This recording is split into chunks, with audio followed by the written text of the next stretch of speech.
Paz y bien, nos encontramos una vez más con otro episodio de los preciosos testimonios de nuestra querida Madre Clara. En esta ocasión escucharemos a Sor Matilde y a Sor Cristina. Ambas hermanas tuvieron la gracia de haber conocido a nuestra Madre.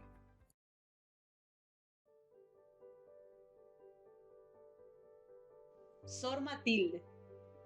Al acercarse los santos ejercicios espirituales, la querida madre anticipadamente pregustaba la alegría de volver a abrazar a sus queridas hijas, esparcidas en las diferentes casas de la provincia.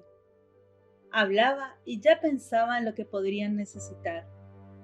Al día siguiente de la llegada, era ella quien las esperaba con verdadera ansia materna, y como el padre del Evangelio, se regocijaba, las abrazaba con verdadero cariño y no las dejaba en paz haciéndoles miles de preguntas. Era bello ver aquel intercambio recíproco de cariño sincero y confianza de hijas con su querida madre, y todas experimentaban sano bienestar. Se disfrutaba la verdadera alegría de familia.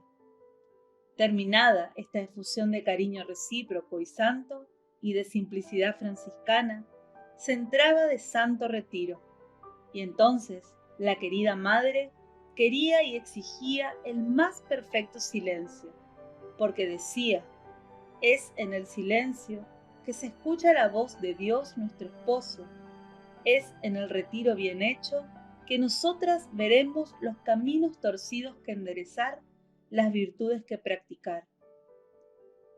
Su mayor atención era que sus hijas se revistieran del verdadero espíritu seráfico, y nunca terminaba de recomendar, sea con la palabra como con el ejemplo, sean amantes de la santa pobreza, humildad y simplicidad en todo. ¿Y qué decir de la partida de sus queridas hijitas? Si tanto gozaba de su llegada, otro tanto sufría cuando partían, y no terminaba de hacerles todo tipo de recomendaciones. Jamás las dejaba partir sin antes haberse interesado una por separado de sus necesidades espirituales y corporales.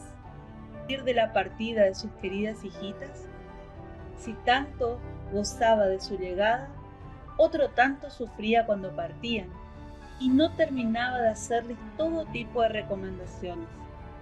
Jamás las dejaba partir sin antes haberse interesado una por separado de sus necesidades espirituales y corporales. De sus necesidades espirituales y corporales. Sor Cristina. Hice notar a la querida madre que mi salud se debilitaba y que temía no poder continuar en mi oficio hasta fin de año. Ella me hizo miles de preguntas para asegurarse si motivos extraños eran causas de mi malestar. En aquel entonces yo era muy joven y delante de la querida madre nada se podía ocultar, tanto más yo que la amaba como hija. Además, hay que tomar en cuenta que la querida madre tenía un don muy especial para conquistar la confianza, incluso de las más reacias y cerradas. Escuchadas las causas, quiso asegurarse de la verdad porque amaba la justicia y no quería que en su pequeña comunidad surjan críticas o malos entendidos, sino que quería que reinase la verdadera caridad fraterna. Por lo tanto, llamó, estando yo presente inclusive, a mi directora. Expuestas mis dificultades, estas fueron confirmadas por mi directora sin ninguna excusa, lo que me edificó. La querida madre, después de haber hecho sus justas observaciones, me dijo que obedezca y vuelva a mi lugar, no teniendo otras razones. Después de 2 o 3 meses, me enfermé tan gravemente que tuve que trasladarme a la casa madre, y supe de otras que la madre ya hacía un tiempo hablaba con pena y ya presentía mi enfermedad. ¿Qué se puede decir de los cuidados maternales que me concedió? El amor maternal no podía ser o surgirle mejor. Mis padres, sabiendo de mi estado, me querían tener en casa, por lo menos para la recuperación. La madre se opuso diciendo: no, no, vendrá conmigo para la recuperación, la llevaré a Varese. Y así fue. Fui alrededor de 2 meses. ¿Y cómo describir la felicidad de la madre cuando me vio estar mejor?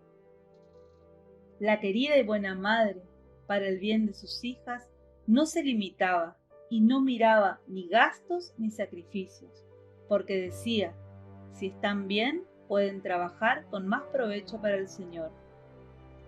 Con esto, no acariciaba el cuerpo o criaba a sus hijas en la comodidad, en pequeñeces o exigencias. No, su ojo prudente y bueno sabía leer y descubrir las necesidades de cada una, y a todas dar el remedio. Asimismo, con los diferentes caracteres, tenía su prudente y sabio modo de llevarlas al deber y a la perfección. Si alguna necesitaba una sacudida, era la madre buena, que se hacía severa por el bien de su hija, e incluso en su justa severidad, y esto lo escuché de varias, escondía un fondo de dulzura, que en todas dejaba, después de la corrección o el castigo, la certeza que eso era dictado por el amor y el bien que les tenía. ¿Y qué decir de su humildad y simplicidad? Quería que también sus hijas estuvieran revestidas de lo que amaba en ella. En las recreaciones las quería alegres y ella misma tomaba parte activa, y también a través de esto buscaba siempre el bien espiritual de sus queridas hijitas. Así que en los juegos y en las penitencias sabía con discernimiento iluminado adecuarlos a las circunstancias, buscando así, incluso en el juego, corregir y vencer las malas tendencias. A aquella un poco orgullosita, un acto de humildad con un beso a la tierra. A la tímida la atraía con la confianza, y la penitencia era fácil. Si luego notaba que entre algunas había surgido cualquier tipo de división, las hacía besar. A todo llegaba su mirada y su corazón. Cuánto amaba y deseaba la caridad recíproca no se puede describir, y cuánto sufría. Toda su vida es un espejo. No permitía que 2 hermanas, aunque solo por pocas horas, se reservaran ni siquiera un poco de frialdad, que inmediatamente las reunía y les hacía hacer las paces, incluso amonestándolas si era necesario. No permitía la mínima crítica o murmuración, y en este punto ella misma daba el ejemplo, no lamentándose jamás de las injusticias o malas opiniones que hubieran tenido de ella, sobre todo tomándose de las manos de Dios, y solo a Él ofrecía en silencio sus grandes penas. Su vida no fue otra cosa que una continua subida a la cruz, al sufrimiento. Si tenía alguna rosa, era cuando veía nacer en sus hijas la simiente de una virtud sólida y verdadera, porque decía: debemos pensar que no es el hábito que hace al monje, sino nuestra buena vida, nuestro buen ejemplo debe hacer que seamos verdaderamente edificantes. Y repetía: demos buen ejemplo, incluso amonestándolas si era necesario. No permitía la mínima crítica o murmuración, y en este punto ella misma daba el ejemplo, no lamentándose jamás de las injusticias o malas opiniones que hubieran tenido de ella, sobre todo tomándose de las manos de Dios, y solo a Él ofrecía en silencio sus grandes penas. Su vida no fue otra cosa que una continua subida a la cruz, al sufrimiento. Si tenía alguna rosa, era cuando veía nacer en sus hijas la simiente de una virtud sólida y verdadera, porque decía: debemos pensar que no es el hábito que hace al monje, sino nuestra buena vida, nuestro buen ejemplo debe hacer que seamos verdaderamente edificantes. Y repetía, demos buen ejemplo. Nuestra buena vida, nuestro buen ejemplo, debe hacer que seamos verdaderamente edificantes. Y repetía, demos buen ejemplo. Buen ejemplo.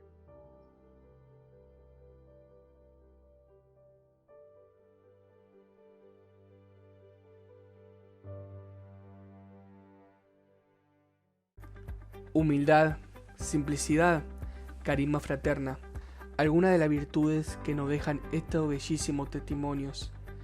Reflejan la transparencia de vida de Madre Clara. Esperemos que todo lo que hemos escuchado hasta aquí haya despertado en nosotros grande deseo de conocerla aún más.